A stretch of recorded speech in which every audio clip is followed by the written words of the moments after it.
Okay, I think we've got as many people on the call as we're going to get.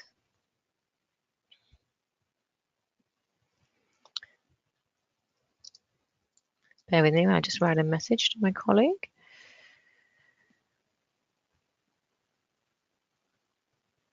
Right, okay. We're going to kick off. So thank you ever so much for joining the webinar today. My name is Angela Needle, and I work at British Gas at Centrica, and I'm going to talk to you about the Women's Utility Networks mentoring program that we've set up really quite recently to help support our network and women in our network. And this webinar today, and I know some of you have already signed up to be mentors, and some of you are thinking about signing up. So this is to give you an opportunity to hear all about what it's like being a mentor, what you put in and what you get out of it. And I can also answer some questions that you may have. If you do have questions throughout, everybody's muted, so I can't hear you. But if you want to write me a message on the chat function, I will try my best to sort of answer them all at the end of the presentation, if that's okay. It's probably going to take about 20 minutes, half an hour. So we're not going to go into huge amount of detail. It's a big and fascinating subject, is mentoring, but I'm just going to give you a light touch overview here. And so at the end of this this information, it'd be great if as many people as possible sign up to be mentors, and please do share with your colleagues and friends who may want to be a mentor or may want to be mentored and may be looking to find somebody to work with. It'd be great if you could sign up on our webpage. So I think I'm in control of the screen, so I'm just going to tell you a little bit about me. I asked the wonderful ladies who help facilitate the network to send a photograph of me from the recent network. This is the best that they could come up with, so I apologize. Maybe I just pull a face normally, but you know, we've all got flaws, haven't we? So I thought I'd put up the fairly ropey picture of myself. That's me, and I like I say, I'm currently at British Gas, and I've got a long-ish history of mentoring. So before joining British Gas, I worked in the water industry, and as a graduate, and it was encouraged to have a mentor when you were a graduate. And I remember my first mentor was a chap called David Edge, who was quite an intimidating chap who scared the bejesus out of me, if I'm honest with you. And he was absolutely brilliant at leaving big silent pauses in our conversation, knowing full well that I would fill any silent pause with rattling on about stuff, in which case he could learn a lot about me. So one tip for mentors is to silence is golden. You never know what people are going to say when you leave a slightly awkward pause. So through my mentoring experience, I've been mentored. I've always had one, not the same one. You know, I've had a number of different mentors, and I'm still mentored now. And about 10 years ago, I started mentoring. It's great to be able to share your experiences with other people and to really support the careers and the aspirations and the goals of others at whatever scale. And you will find that if you take part in mentoring, you will really get something out of it. And I'm sure some of you on the call already have had experience of mentoring and have signed up just because it makes you feel very good indeed. In addition to sort of my experience of mentoring, I've also got 40 hours of training in mentoring from a company called Greenfields, and I'll be touching on some of the theory in this because I think there's some useful tools and models out there that can help you have the right conversation. So that's a little bit about me. I'm assuming everybody can hear me. It's a bit weird, this system, so I'll just crack on. So what is mentoring? I'm on the next slide now for any of those who are following on a separate deck. This is the slide that says what is mentoring at the top. Mentoring is not coaching, and so I just wanted to make it clear that they are completely different things, or whilst they do all have the same aim of helping an individual achieve whatever it is that they're aiming for. But mentoring is really about offering your experience and providing advice and support based on what you know when you've been in similar situations. So the key to mentoring is knowing when to offer your experience and when to allow the mentees to work it out for themselves. And it is different from coaching. So coaching you tend to pay for. It, it's a professional profession is coaching, so they tend to be people who are in depth and experienced in psychometrics and things like that. And you'll find, the coach doesn't necessarily work in your industry. They might be younger than you. So it's not the same really. But mentoring tends to be in your industry, somebody who's walked your path previously and you'd like to sort of gain that experience from. And mentoring fits perfectly with the women's network because we have loads of women. Doesn't matter at what level, you can provide some support and advice to other people who are, again, starting off in their careers in the same way that you did. So that's a sort of brief difference. And if I just pop onto the next slide. So just something on a few guidelines just to give you an idea. So, there aren't really any strict rules of mentoring. It really is dependent on you and the mentee's needs. So you will work it out and you will improve as you go, right? But normally, and I'm going to talk normally because often it's not normal, but normally we'd like to offer people about 6 to 8 sessions a year. So you're going to meet every 6 to 8 weeks. And that's about right. I find that more frequent than that, you haven't given the mentee time enough to practice things, and anything longer than that doesn't feel like you're really genuinely connected. I've also experienced the length of the sessions can be, can vary depending on what you need to talk about.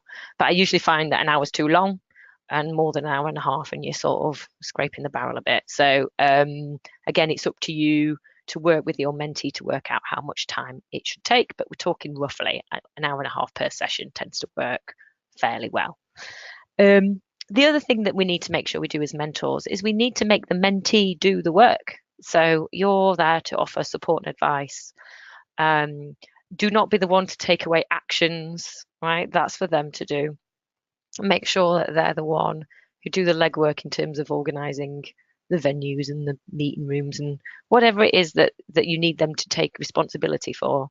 And obviously, if you do take an action away, and it can sometimes happen, you might want to introduce them to somebody or recommend them a book or get them to read a bit of a website, whatever it is. Just make sure that you are relying on them more than yourself. This is for their benefit, not necessarily yours. The other thing that I think is useful just to understand is that mentoring should be something that doesn't last forever. Now, you will find you make relationships with people by being a mentor that you do end up being friends, right? And that could be a long-lasting relationship, and that is wonderful. But the mentoring part of it should have a start and an end, and especially in the women's network, I mean, we'd like it to be over a year, and but having an end means that then you can then make yourself available to mentor other people, and you'll find that at the end of a year, and it could be a bit longer than that, the mentees have usually moved on to their next challenge, and maybe they've grown out of you, so to speak, and that's totally fine. So we mustn't collect mentees. We mustn't go, well, I've got 10, that's brilliant, because you can't have 10. 10's a bit daft. I only tend to have 2 on the go at any point in time. I can't fit any more than that in my life. And you'll come to your sort of happy rhythm of it. But if I have 2 on the go at any point in time, then that's more than enough mentoring for me. And again, feel free how much time you can spare to it. And you may want to mentor somebody from within your own organisation and somebody externally. So it really is up to you to have a think about that. But we do have to release them into the wild at the end of the process.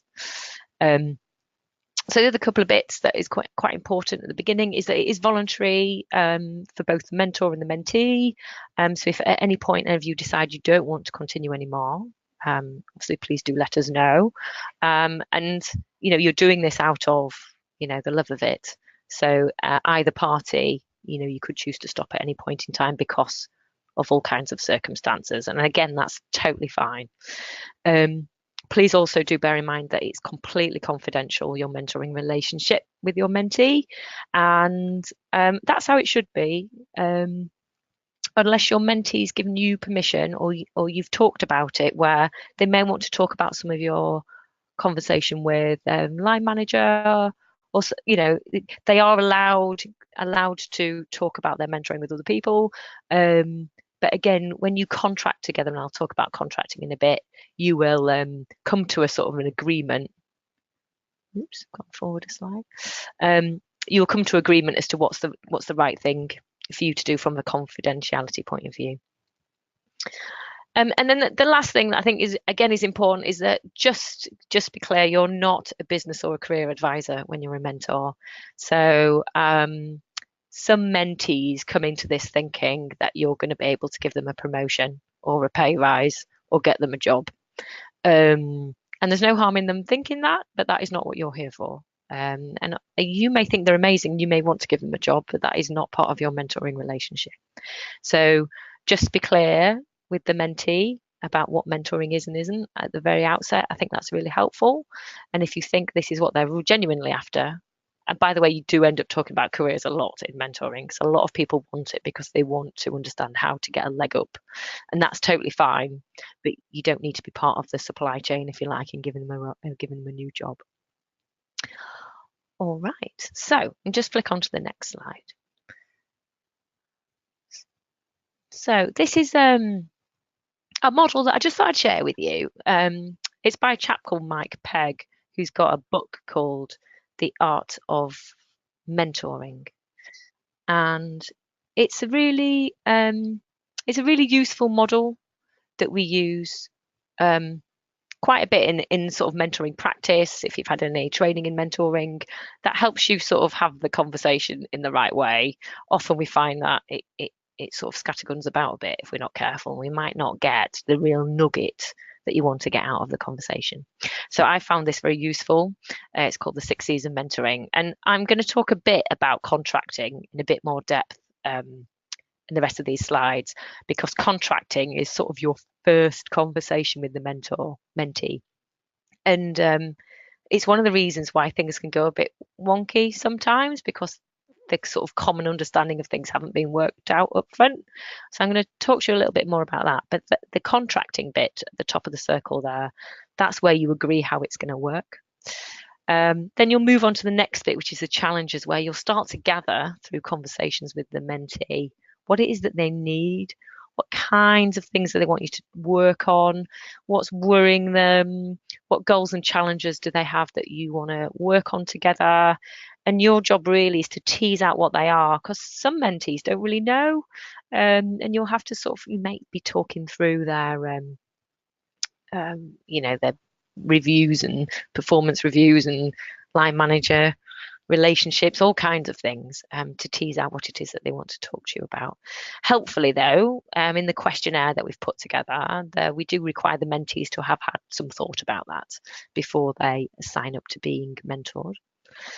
So once you've got a list of challenges, you will work through them. You can go through this circle, by the way, in the meeting. It can be that fast, but you'll work through them on some of their choices.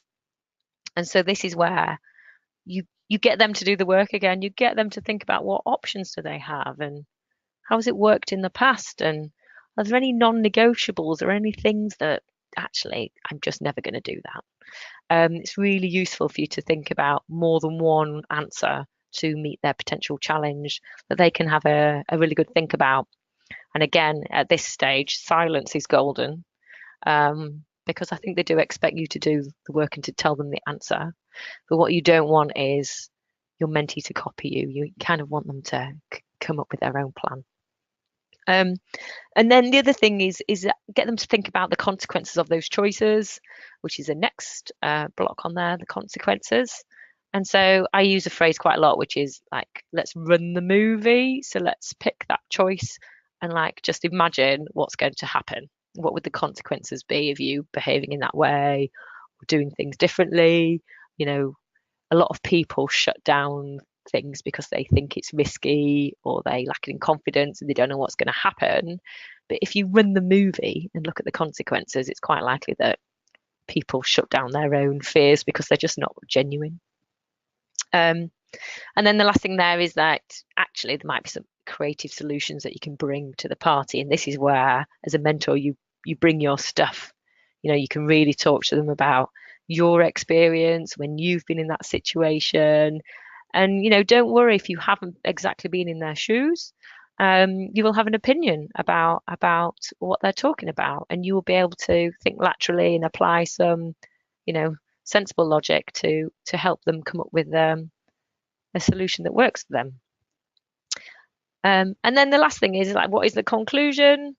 Um, After you've inspired them, you know, and informed them on what you think might work for them, you know, the conclusion really is to put work into practice and get them to really think about how are they going to know that it's been successful? How are you going to see a change in their behavior? What are they going to bring to the next meeting that's going to demonstrate that they've done something? And this is really the art of mentoring, because often you will just have a lovely chit chat and everything's lovely, and you'll go away and you'll meet up again in 8 weeks' time and have another lovely chit chat. And you know, it's lovely if that's the way you want to do when from a networking point of view, but from a mentoring point of view, you know, it's okay for it to feel a little bit uncomfortable for them, but they do need to know that they have to do something different to get a result. So I know I've cantered around that quite quickly. Again, it's in Mike Pegg's book called The Art of Mentoring. It's a fairly accessible read, so if anybody's really keen on learning the learning, I'm sure there's plenty of internet sources of this kind of stuff as well. But I find it quite an easy way to just make sure I haven't missed out anything when I'm talking to the mentees. So I'm going to talk to you a little bit about contracting. And contracting is really important because it's the beginning of the relationship, and it's really important that you get this bit right as you can, and you get to know each other. So there's 4 things about contracting, which is contracting is a sort of proper mentoring speak for your first meeting where you're going to work out some stuff. There's 4 things here. So you've got your logistics, so how it's going to work. You've got setting up your relationship, so you both know where you stand, how you get to know your mentee in the right way. And then there's some politics that we just need to be mindful of. So I'm just going to go through these because these are fairly useful stuff when it comes to setting up your first conversation. So the first one's about logistics. So where are you going to meet them? I find that a coffee shop or something like that's quite good for your first meeting. Is it going to be at their offices or yours? You know, feel free to sort of decide. Again, it doesn't really matter so long as you can have a really great conversation and you can both feel at ease. You're not rushing around like an idiot. So try, you know, make space for that. Try not to have, you know, a meeting just before and a meeting just after, because it could be your mentee might feel a little bit nervous about it. So, you know, as relaxing as possible should be good. And then you probably need to think about where you're going to meet for future meetings, and how many you're going to have. So, and again, just a little word of warning as to having meetings in public places. It really does depend on your mentee. So I've had many a meeting where my mentee's been emotional about things, and it just feels a bit awkward, you know, to get the tissues out in the middle of Starbucks or wherever it might be. So you might need to find a meeting room in one of your offices or somewhere where the mentee feels safe to really be themselves. And it's okay, you know, to be as emotional as you like with your mentor. And, you know, we don't want people to feel like they shouldn't be themselves. So you know, thinking about the location is quite important. And obviously how many you want to have really does depend on what it is that you need to work through. So you might only end up with 4 in the year or 6 or 8. Yeah, we're not gonna force people to make sure you have 8, put it that way. So it's a kind of up to you and the mentee. You also ought to agree who organise it and sorts the venue. So I tend to make the mentee do the work, as I said earlier. I think it you know, they need to take the responsibility for their learning, you know, and also have to think about who pays for coffee. And you know, you might take it in turns, or I tend to get the mentee to do that, but it changes the power play a bit, you know, on who's paying for who. So again, my advice is that you just agree what you're going to do, and just make sure everybody's okay with that. I mentioned a bit about public and private places. Again, it really does depend on what you're talking about. And then I think it's also helpful to have a conversation about what if one of you needs to cancel. Is it okay? How far in advance? I know if your diary is anything like mine, it's absolutely crazy and things just come in at last minute. So again, making the mentee aware that that could happen and don't worry, it's not you, it's me kind of thing. I think it's quite important that you have an agreement as to what's going to happen there. So that's sort of some logistics. You'll find other ones too, other things that'll come up. Um, Next slide is about setting up your relationship. So again, do make it clear to the mentees that it's a confidential relationship and whatever they tell you, you won't share with anybody else. There is a code of ethics for mentoring, which again, I'm sure we can find a copy and make available to you. And that code of ethics is really about integrity and honesty and confidentiality and they must be able to share things with you that they wouldn't tell anybody else. Now, you are not a counselling service, however, so don't feel that you have to answer every question because you just might not be able to, and that again, that's fine. So we don't want mentors to be put off from being a mentor by thinking, oh my God, I've got to solve everybody's problems. It's not what you're here to do, but you're here to listen, and there'll be some that you can provide support and advice on. There's some where you just think, you know what, this is not the kind of thing that I can provide any kind of support on. I think you need to go and speak to a X, Y, or Z type of professional. So the other thing I think is useful to have a common understanding of is what mentoring means. So, as I said earlier, mentoring is about sharing your advice and your experience, but the mentee might not think that. They may think it's something else. So, again, I would speak to them and find out what it is that they think they're getting, and just so you have a common view, common understanding of what mentoring is.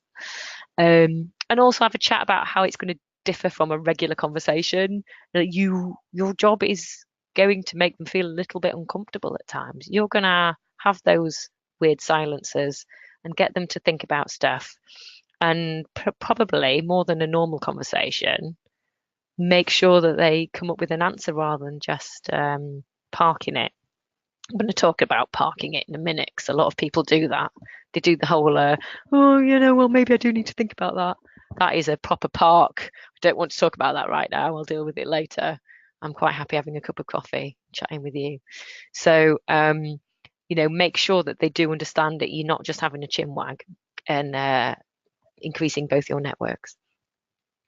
So the other thing I think is good to talk to about your mentee is what support and challenge will look like. How are you going to know when you've gone too far? How are they going to know when to ask you for actual advice and to stop asking them to? They might not know the answer. They might just want to go, I've got no idea what to do. So again, having a conversation about what does that look like to you? Is it okay if I say X? How would you respond if I went too far? How do I know if I've overstepped, a line? Because you will find that you share your experiences with them too, and they can be quite deep and meaningful. So confidentiality again is quite important. And I've got a bullet on here like, what will you do if things go awry? And by awry, I mean you feeling like you don't know how to answer their questions. I've had all kinds of situations where the conversation didn't go as I expected, and the mentee's been upset about something completely different than what we were talking about. So you could end up opening up stuff. Again, you don't have to answer all their questions. You are not a miracle worker. You are there to provide your advice and experience. And again, if you think they need more information than that, you can direct them to others. So, and again, how to end the mentoring. So you ought to have a conversation with them about how do we know when we've got to the end of the relationship. And I think this is the hardest thing, by the way, to say, you know what, let's call it a day. We don't need to see each other anymore. It feels weird. It feels like you're parting ways. It's like getting a divorce. And like, oh, I think we're done now. You're dumping somebody. But you ought to have a conversation at the contracting stage about how's that going to work? Because otherwise one of you could feel a bit strange about it. Okay, so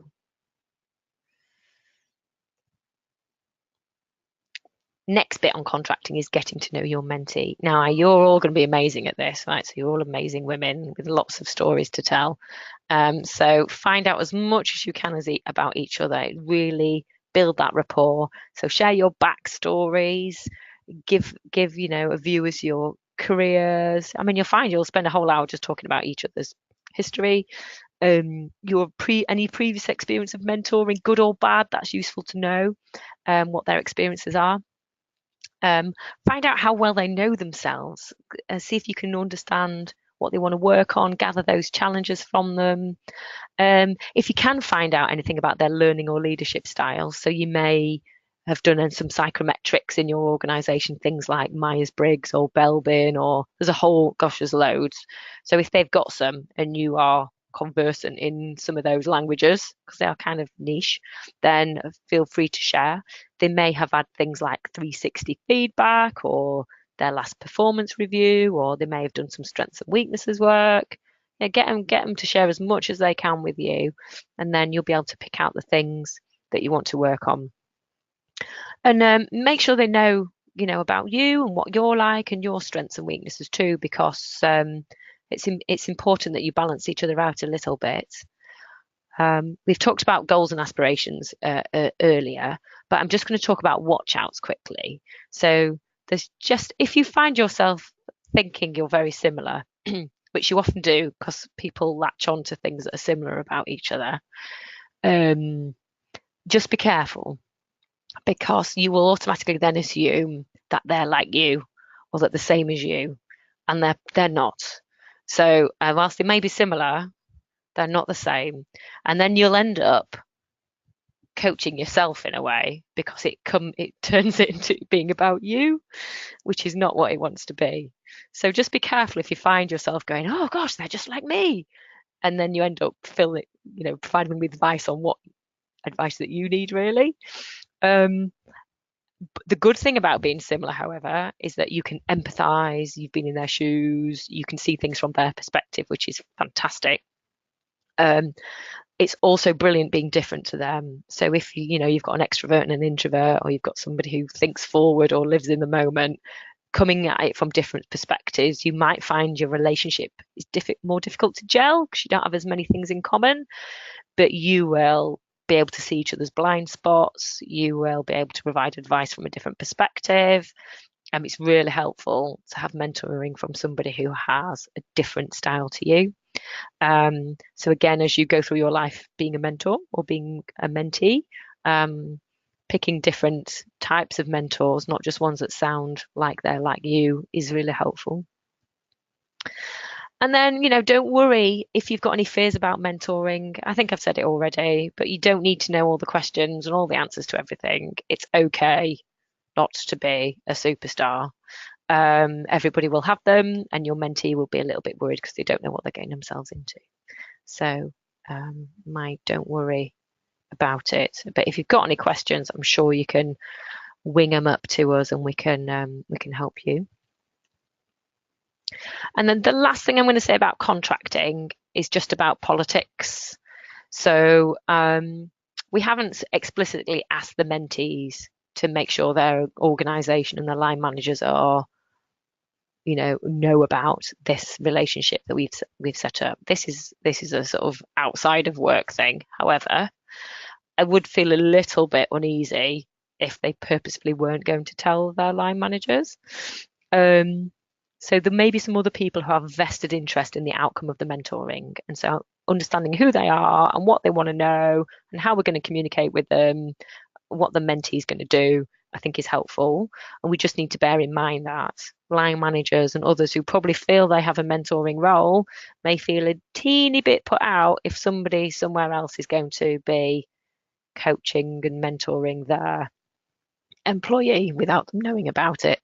So again, having that conversation is definitely worth having, so that it doesn't feel covert and underhand and done out of, this is just all in the name of making that individual a better person.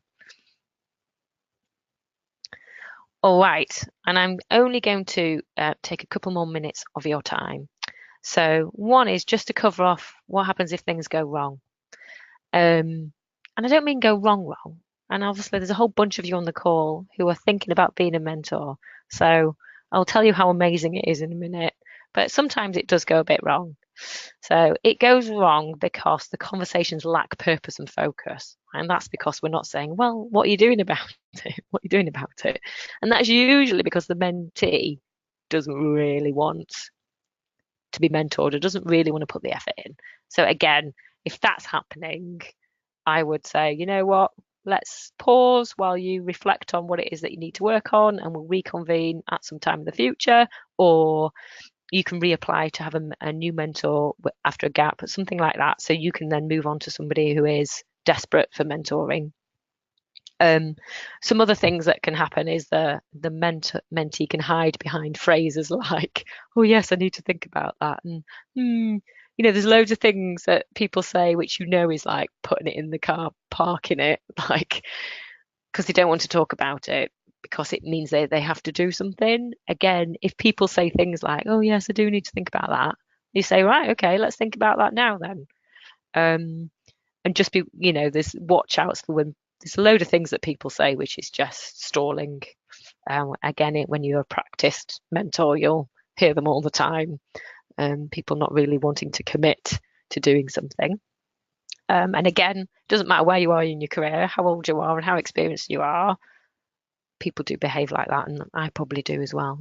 When I'm caught on the wrong moment. Some other things that could happen, like you don't hear from them again once you've had your first meeting. Like, don't worry, it's fine. They've just gone, you know what, it's not for me. So again, chuck your hat back in the ring, make yourself available for another mentee.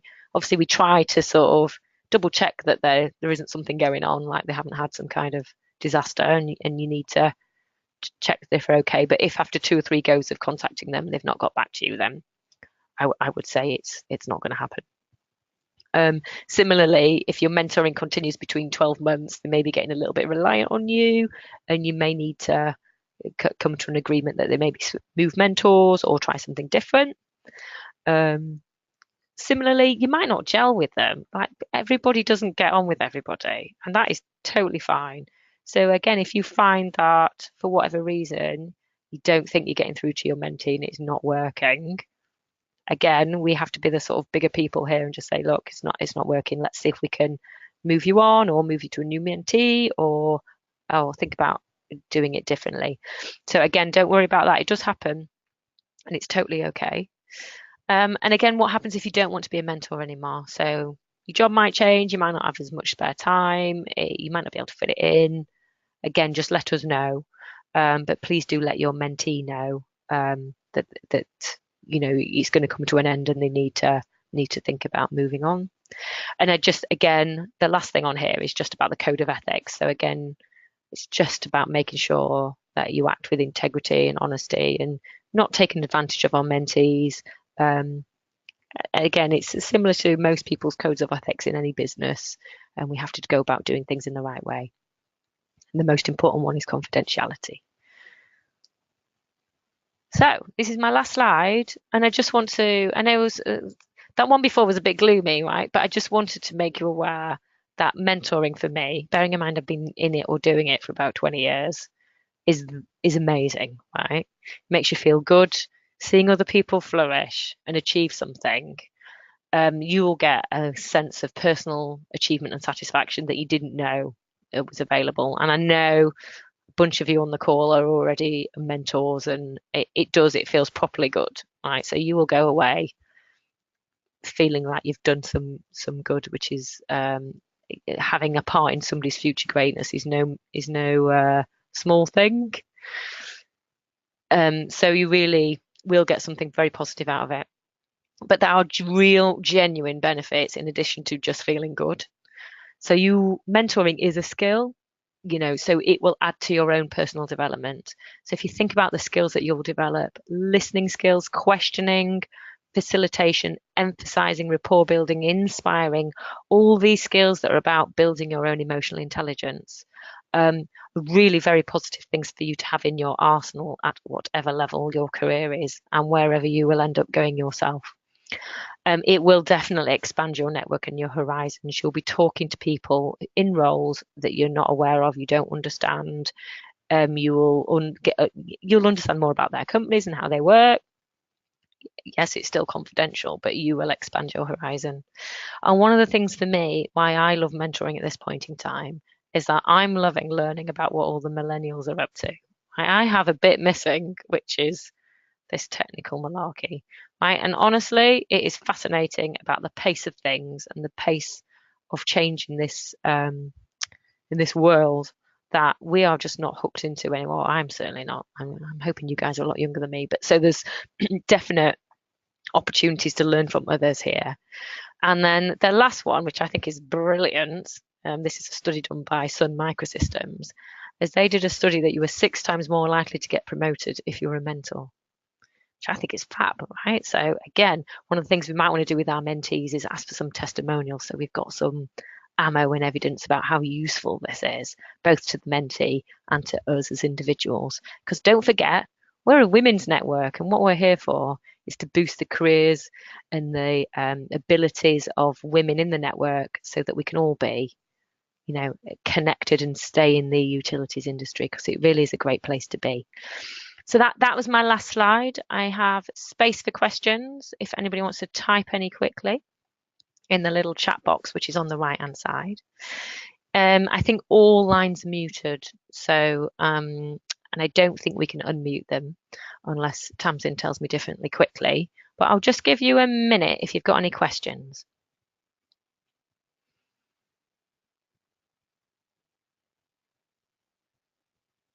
Tamsin tells me it's not possible to unmute, which is helpful. So if you've got any questions, you'll need to ask them on the chat mode. If you haven't, don't worry. I'll just give it 30 seconds because it's awkward waiting for questions. If you haven't got any, that's fine. It'd be great if you could give us some feedback as to whether it was useful. And if you do think of a question in the meantime, please do get in contact, and then we can answer it. So we've got a whole bunch of people, well, just in case people are thinking of questions, signed up to be mentors already. I know we've got some on the call who aren't quite mentally there yet, so I implore you, it'd be wonderful to have you as a mentor. Oh, I've just got a question through. How do we get involved? So if you go onto our website, which is www.thewun.co.uk, there is a mentors page, and on the mentors page, there's two buttons, I think, from memory. One is if you want to be a mentor, and one is if you want to be a mentee. You can sign up to be both, quite honestly with you. And so there's a little questionnaire that you need to complete, which is basically got a little bit about you and your career history, your location, things that you are good at in terms of your mentoring ability. And we will then match you. So the mentee will do the same, what they want to work on, where they are. And we will then match you together. So I've just been assigned 2 mentees. I'm very excited about contacting them and getting on with it. And so your questionnaires will go into Emma, I think, and Tamsin at WUN, and we will assign people. We'll date you basically based on likely skills and experience. I think we're there. I think that's it. So if you've got any other questions about how to sign up, you can either email us or have a look on our website, which is we should have put that on the presentation. We'll recirculate it with it on. So it's www.thewun.co.uk, and you can become a member of the network via LinkedIn. If you look up WUN, a Women's Utilities Network. I think that's it. So I've really enjoyed talking to you, and I promise you, being a mentor is definitely worth the effort. So thank you for joining. I really do appreciate it. And I hope to see you at one of our the networking event that we've got next in January. All right. Thanks, everybody. Bye.